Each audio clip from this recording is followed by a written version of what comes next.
ಇನ್ನು ಬಾಲರಾಮನ ಮೂರ್ತಿಯನ್ನ ಕೆತ್ತಿರುವುದು ನಮ್ಮ ಮೈಸೂರಿನ ಹೆಮ್ಮೆಯ ಶಿಲ್ಪಿ ಅರುಣ್ ಯೋಗಿರಾಜ್ ಅವರು. ಅರುಣ್ ಯೋಗಿರಾಜ್ ಅವರ ಜೊತೆಗೆ ನಮ್ಮ ಪ್ರತಿನಿಧಿ ರಾಮ್ ಮಾತುಕತೆ ನಡೆಸಿದ್ದಾರೆ, ನೋಡೋಣ. ಅರುಣ್ ಯೋಗಿರಾಜ್ ನಮ್ಮ ಜೊತೆಗಿದ್ದಾರೆ. ಸರ್, ಅಯೋಧ್ಯ ಅಂತ ಹೇಳಿದ್ರೇನೆ ಕೋಟ್ಯಾಂತರ ಜನರ ಒಂದು ಕನಸನ್ನ ಕಟ್ಟಿಕೊಂಡಿರುವಂತಹ ಒಂದು ಸ್ಥಳ. ಅಲ್ಲಿ ಪ್ರಮುಖವಾಗಿ ಅಯೋಧ್ಯೆ ಅಂದರೆ ರಾಮಲಲ್ಲ, ಆ ರಾಮಲಲ್ಲನ ವಿಗ್ರಹವನ್ನು ತಾವು ಕೆತ್ತಿದ್ದೀರಾ. ಮೊದಲನೇದಾಗಿ ತಮಗೆ ಅಭಿನಂದನೆಗಳು. Thank you sir.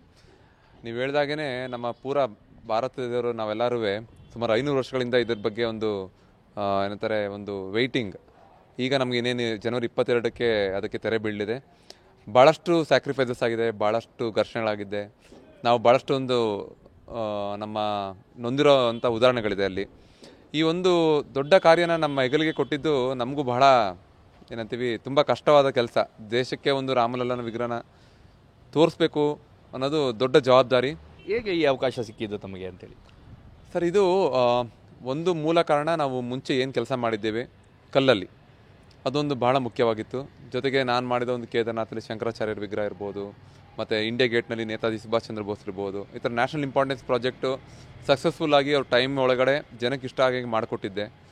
ಒಂದು ಆಭರಣದಲ್ಲಿ ಒಂದು ನಮ್ಮ ದಕ್ಷಿಣ ಭಾರತದ್ದು ಒಂದು ಶೈಲಿನ ತೊಗೊಂಡಿರ್ತೀನಿ, ಮತ್ತು ಉತ್ತರ ಭಾರತಕ್ಕೆ ಕನೆಕ್ಟ್ ಆಗೋಂಗೆ ಒಂದು ಎಸೆನ್ಸ್ಗಳನ್ನ ನಾನು ಮಾಡಿಕೊಂಡು ಪ್ರಭಾವಳಿ ಸಮೇತ ಈ ವಿಗ್ರಹ ನಿರ್ಮಾಣ ಮಾಡಿದೆ.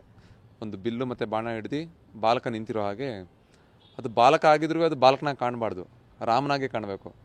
ಸೊ ಈ ಒಂದು ಪ್ರಯತ್ನ ಮಾಡಿದ್ದೀನಿ. ಅವ್ರು ಮಾಡಿಸ್ಕೊಂಡಿದ್ದಾರೆ. ನಾನು ಮಾಡಿದ್ದೀನಿ ಅಂದರೆ ತಪ್ಪಾಗುತ್ತೆ.